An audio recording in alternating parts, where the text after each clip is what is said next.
오늘 주신 하나님의 말씀은 창세기 3장 15절 한 절입니다.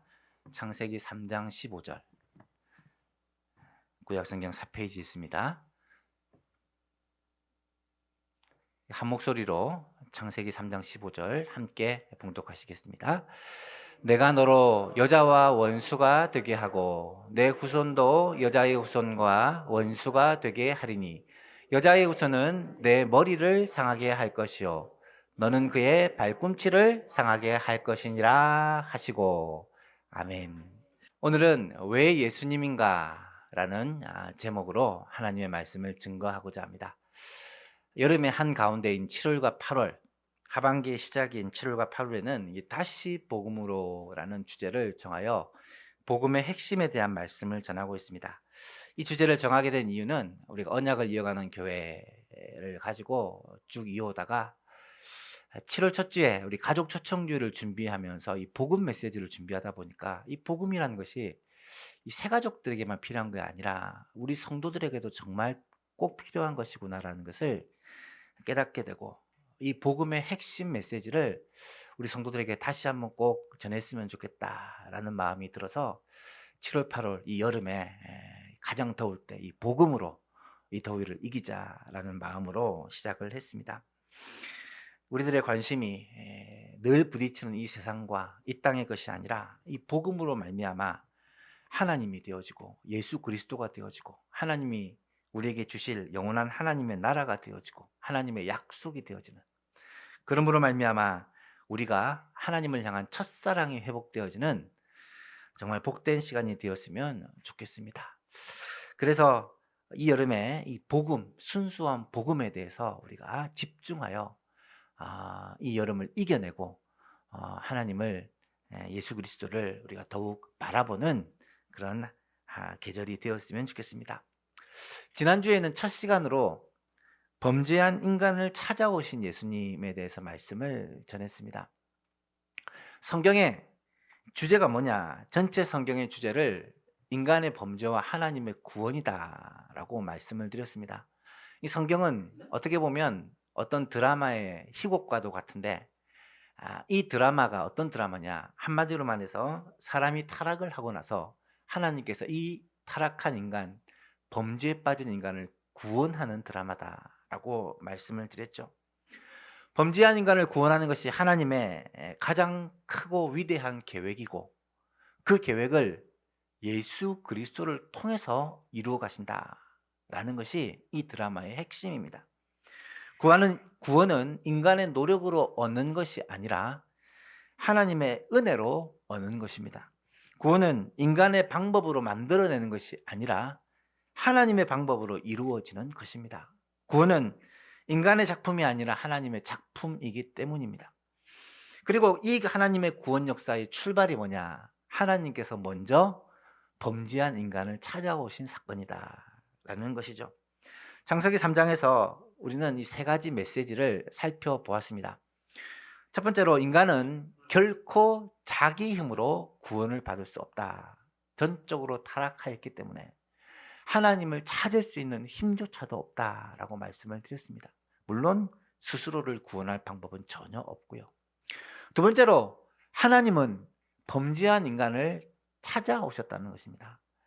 우리가 아무것도 할 수 없는 무기력한 상태가 되었을 때 하나님께서 우리를 찾아오시는 것이 구원의 유일한 해법이었다라는 거죠.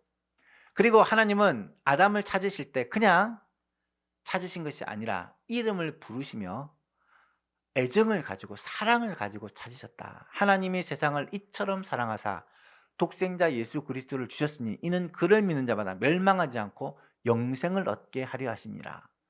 이 성경 드라마의 이 요약인데 이 요약의 핵심이 뭐냐? 구원의 이유는 하나님의 사랑이라는 것입니다. 하나님은 인간이 비록 하나님과의 약속을 깨고 범죄하였지만 우리를 사랑하셨기 때문에 이 구원 역사를 이루어 주셨다라는 사실입니다. 인간은 결코 자기의 힘으로는 구원을 받을 수 없습니다. 하지만 하나님은 범죄한 인간을 친히 찾아오셨습니다.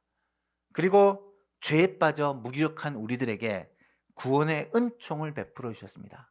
은총이라는 말은 은혜라는 말인데 은혜는 공짜로 주시는 선물이라는 뜻입니다. 사람의 노력으로 구원을 전혀 얻을 수 없기에 하나님은 어떤 요구를 한 것이 아니라 하나님의 이 놀라운 구원을 은혜로, 선물로, 공짜로 우리에게 주셨다라는 것입니다. 그래서 우리는 이 은혜를 받은 자는 어떻게 해야 되느냐? 에베소서 2장 8절 9절에 너희는 그 은혜에 의하여 믿음으로 말미암아 구원을 받았으니 이것은 너희에게서 난 것이 아니라 하나님의 선물이라. 행위에서 난 것이 아니니 이는 누구든지 자랑하지 못하게 함이라. 그렇습니다. 이 진리를 깨닫는 자는 하나님의 은혜로 받은 이 구원을 감사하며 감격하며 찬송하며 영광을 돌릴 뿐이라는 것입니다. 내가 이 구원을 얻기 위해 무엇을 한 것이 아닌데 하나님께서 우리를 사랑하셔서 우리를 긍휼히 여기셔서 우리에게 이 구원의 은총을 베풀어 주신 것을 깨닫고 감사하고 찬송하는 것, 이것이 우리가 해야 될 마땅한 바라는 거예요. 이 시간에 이 더운 날씨에 오늘 기도자도 말했지만 폭염과 폭우가 정말 우리나라에 심각한 해를 끼치는 이 즈음에 또 교회 오는 것도 힘들지만 교회에 또 엘리베이터 공사를 하는 바람에 아침마다 등산을 하는 이런 형편에서도 이렇게 모여서 하나님께 예배를 드리는 이유가 뭐냐? 분명하죠.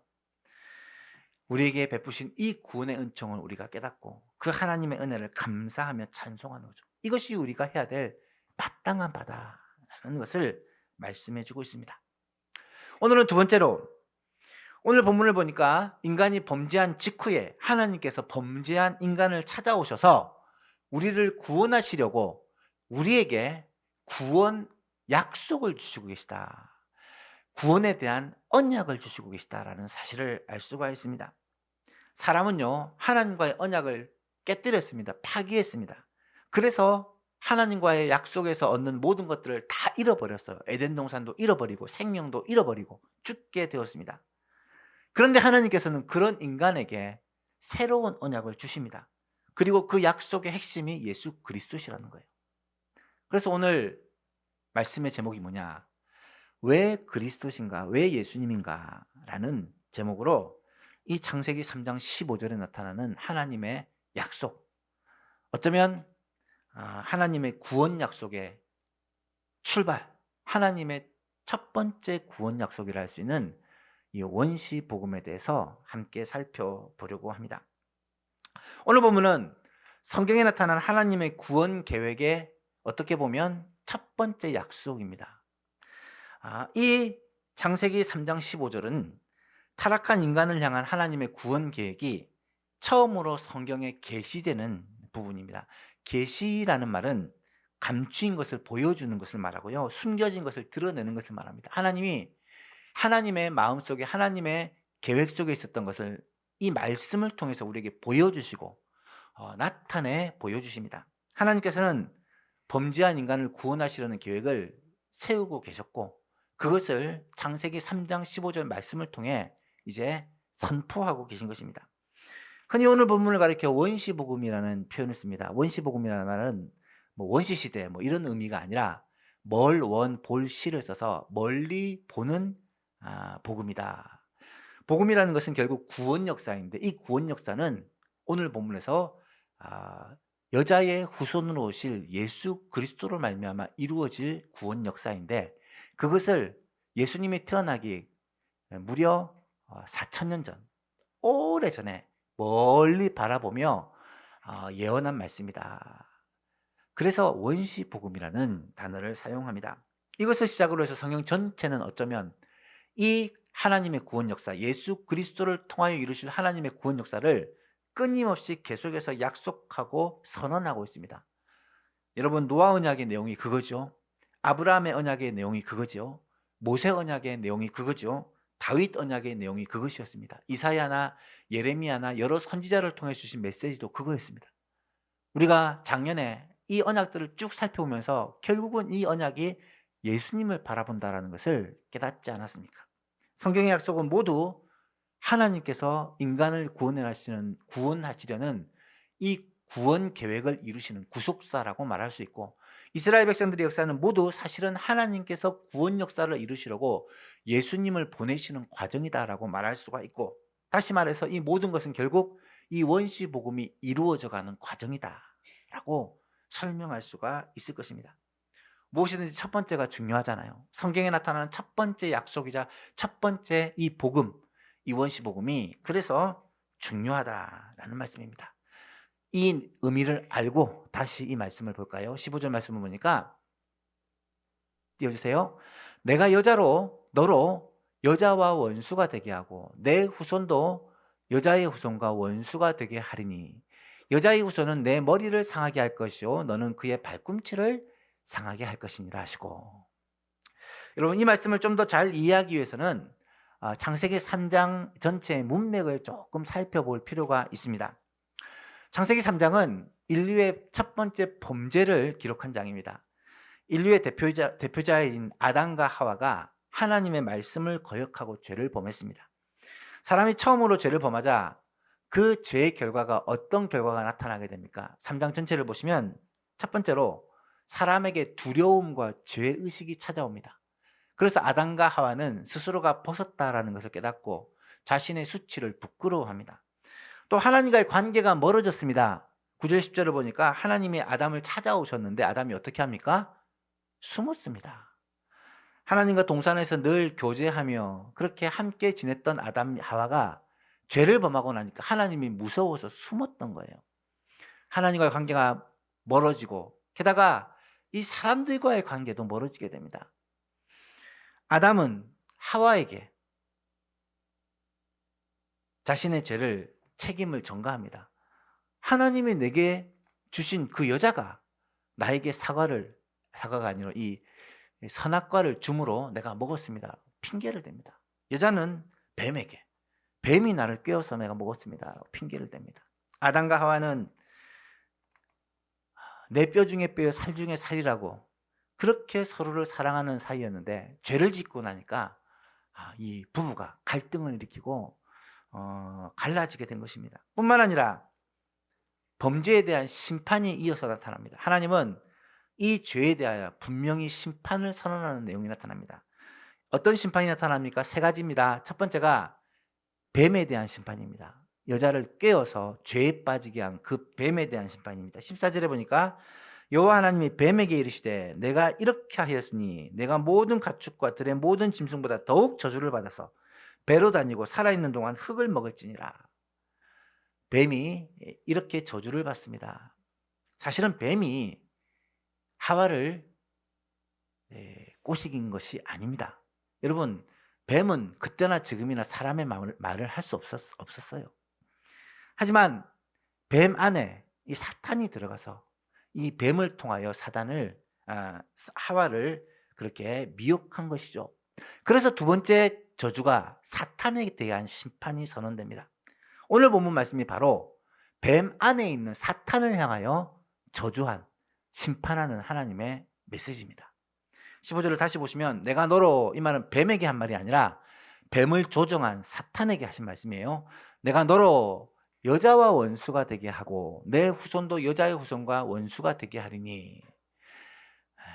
사탄은 여자와 원수가 된다. 여자라는 것은 사실 하와를 가리키는 표현이기도 하지만 좀 더 폭넓은 의미로 구약에 있는 교회를 여자라고 표현합니다. 실제로 요한계시록에 가면 이 구약의 교회를 여자라고 표현하고 그 여자가 예수 그리스도를 낳았다라고 표현합니다. 이거는 신학적인 내용이라서 길게 설명은 드리지 않겠지만 내가 하나님의 백성과 원수가 되고 너의 후손도 하나님의 백성의 후손 누구겠습니까? 예수님, 메시아와 원수가 된다. 여러분 뱀의 후손이라는 것은요, 뱀이 아니라 사탄의 후손은, 사탄은 똑같은 영적인 존재이기 때문에 뭐 죽고 다시 태어나고 하지 않습니다. 사탄의 후손은 역시 사탄입니다. 너가 하나님의 백성 여자와 원수가 되고 내 후손도 여자의 후손 그리스도와 원수가 되는데 너는 내 후손이라고 안 하고 너라고 한 것은 너나 내 후손이나 같은 사람이 됐습니다. 사탄입니다. 사탄은 그의 여자의 후손인 예수님의 발꿈치를 상하게 할 것이고 여자의 후손은 너의 머리를 상하게 한다. 좀 이따 자세히 설명드리겠지만 결국 사탄과 예수님과의 싸움을 말씀하고 있는 내용입니다. 하나님은 이 죄에, 이 타락의 가장 큰 책임을 누구에게 묻고 있느냐? 지금 사탄에게 묻고 있는 것입니다.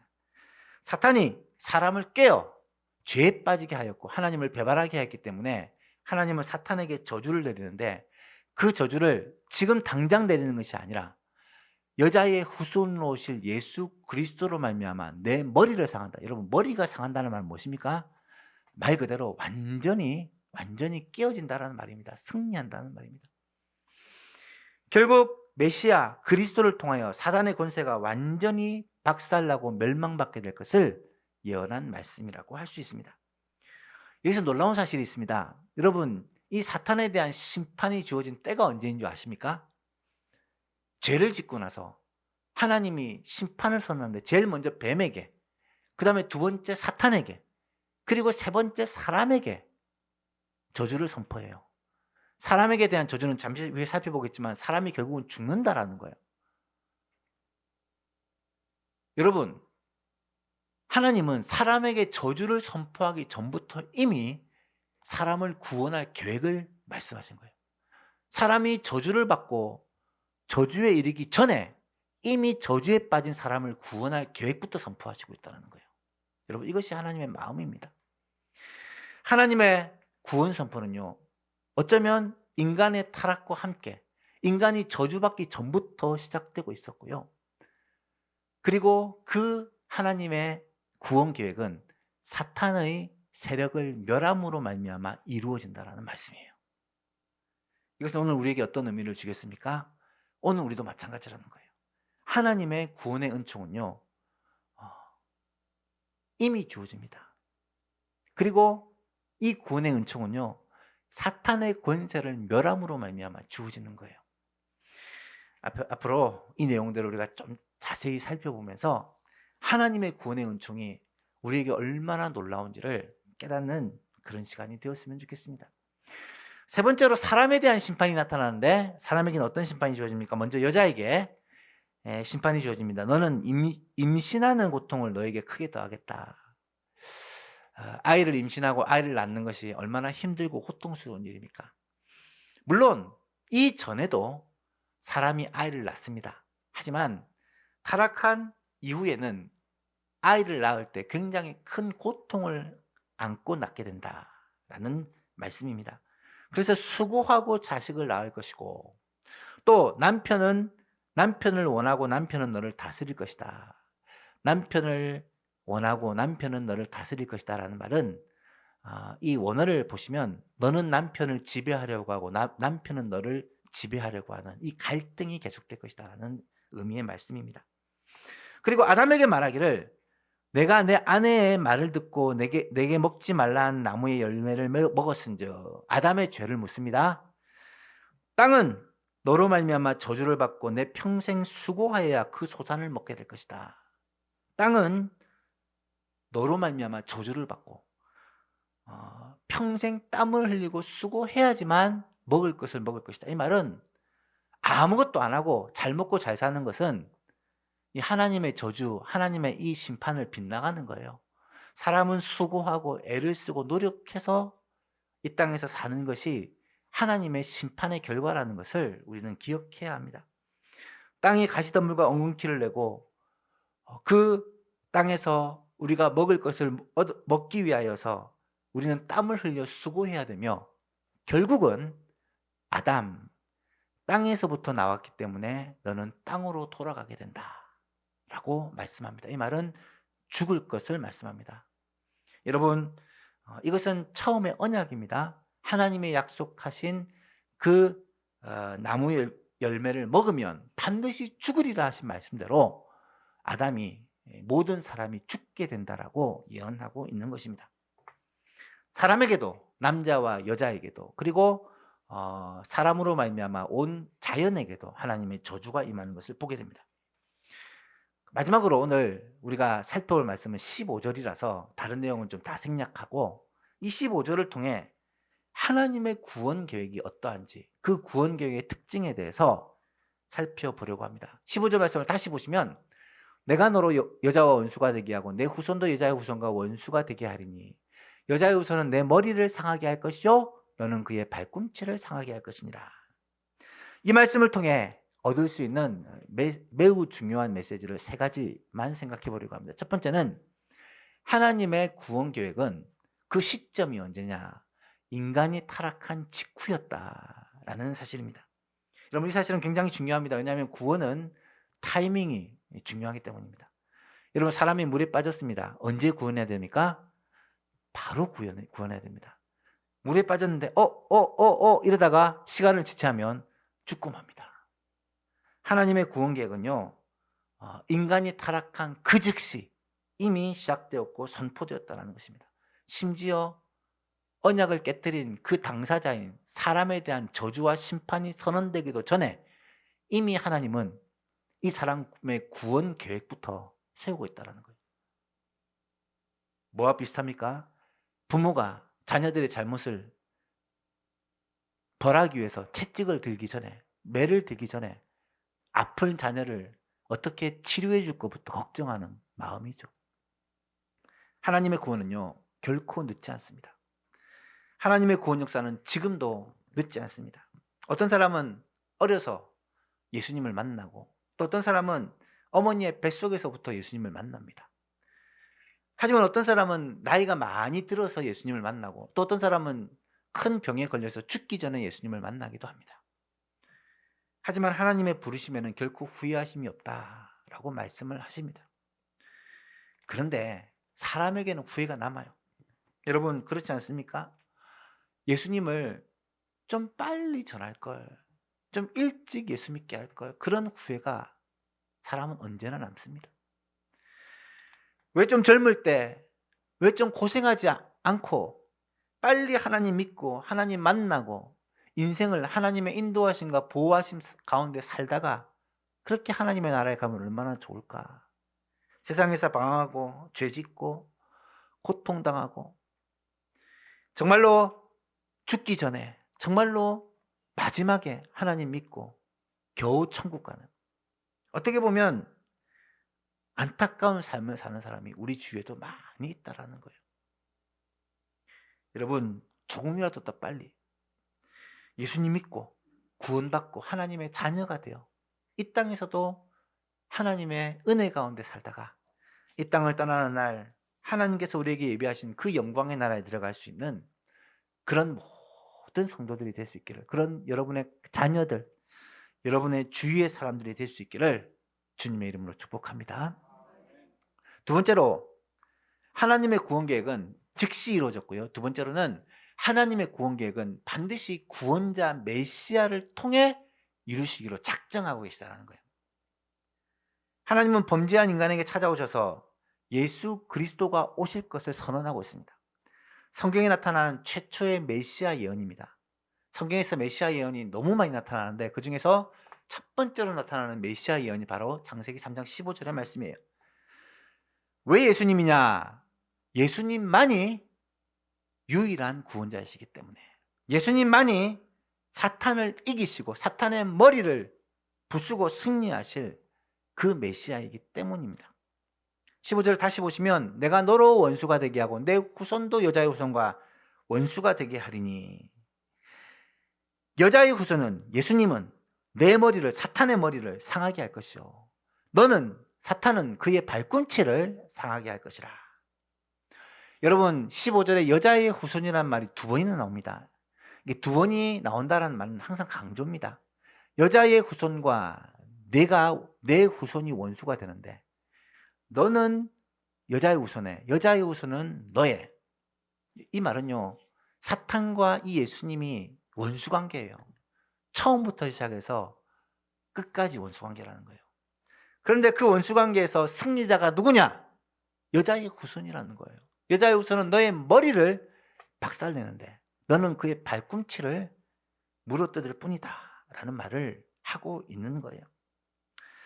여러분, 구원자는요, 여자의 후손이 되어야 됩니다.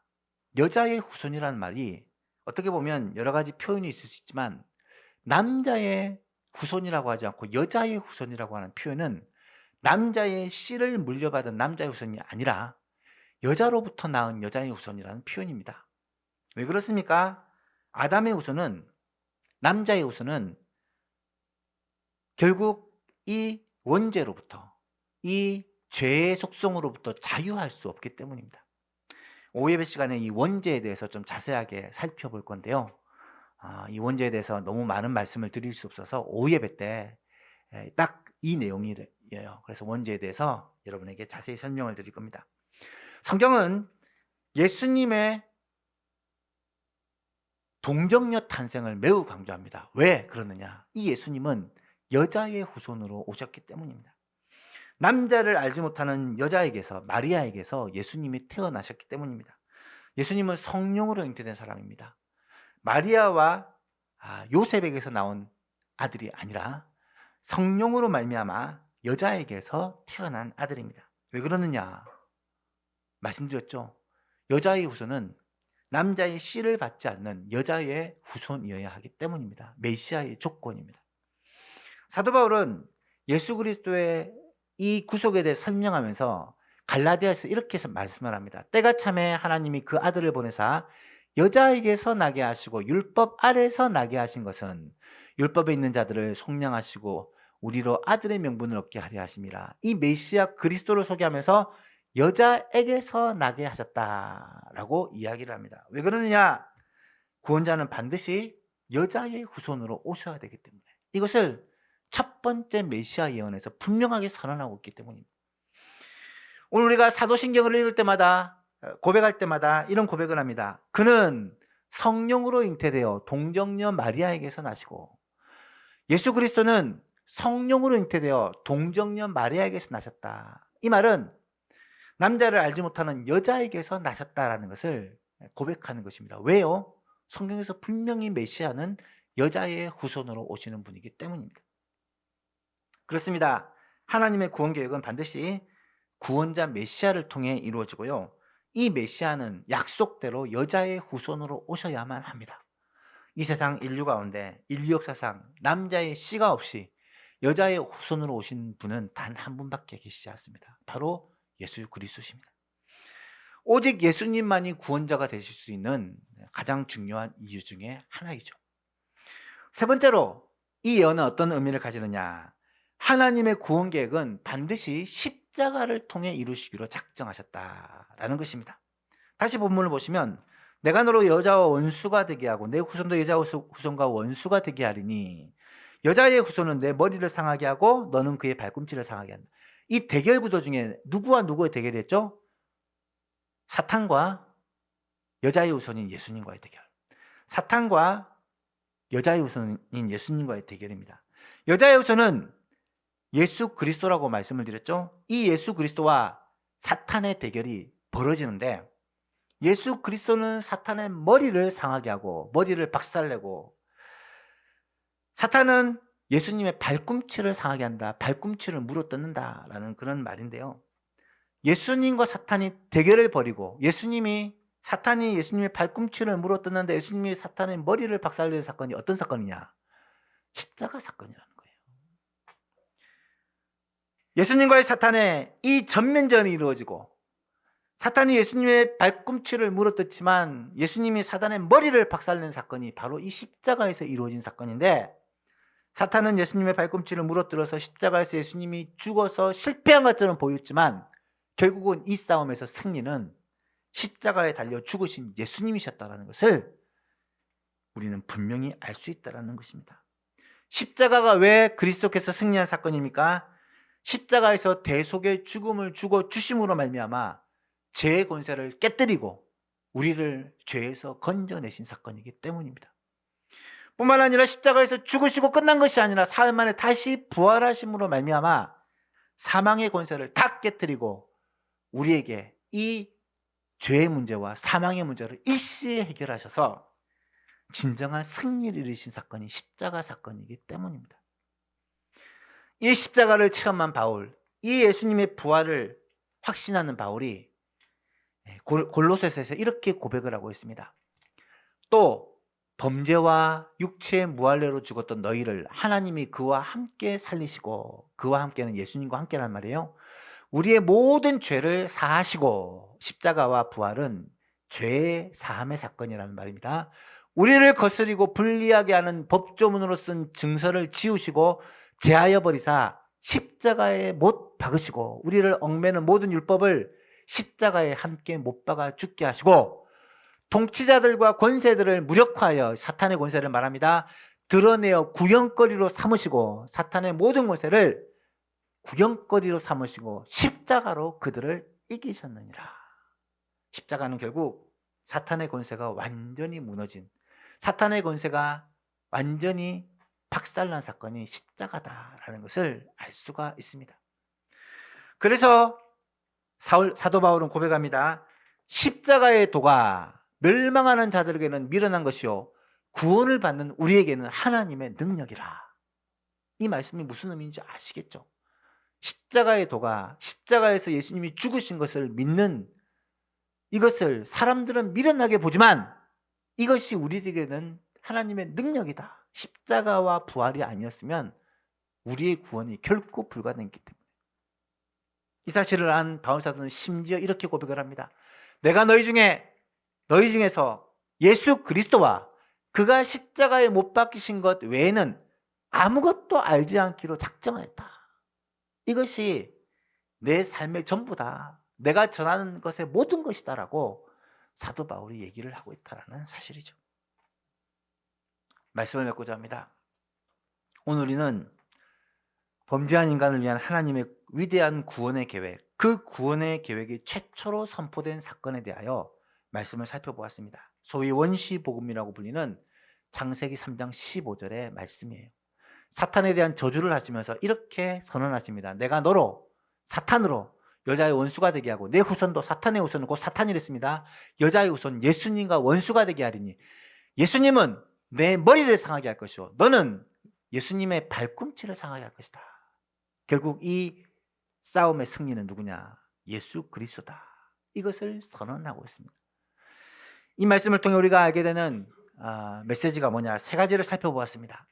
하나님의 구원 계획의 시작은 인간이 타락한 직후, 인간이 타락한 그 즉시였다. 두 번째는 하나님의 구원 계획은 구원자 메시아 예수 그리스도를 통해 이루시기로 작정하신 것이다. 여자의 후손으로 오신 분이 오직 예수님밖에 없으시다. 그 여자의 후손인 예수님을 통해 이 구원 계획을 이루신 것이다. 마지막으로 하나님의 구원 계획은 십자가를 통해 이루시기로 작정하셨다. 이 구원 계획은 예수 그리스도의 십자가와 부활을 통해 완성되게 된다라는 것을 말씀합니다. 사랑하는 성도 여러분, 보십시오. 여자에게서 태어난 구원자, 십자가에서 죽으시고 부활하신 구원자, 이 세상 역사에 예수님 말고 누가 있을 수 있겠습니까? 이만희가 그렇습니까? 부처가 그렇습니까? 누가 이 성경의 약속대로 메시아 그리스도가 될 수 있습니까? 오직 예수님 뿐입니다. 예수님만이 우리의 구원자가 되시고 예수님만이 우리의 주가 되실 수 있는 이유가 바로 인류 역사의 시초에 범죄하자마자 바로 선언된 이 원시 복음 안에 고스란히 나타나고 있다는 것입니다.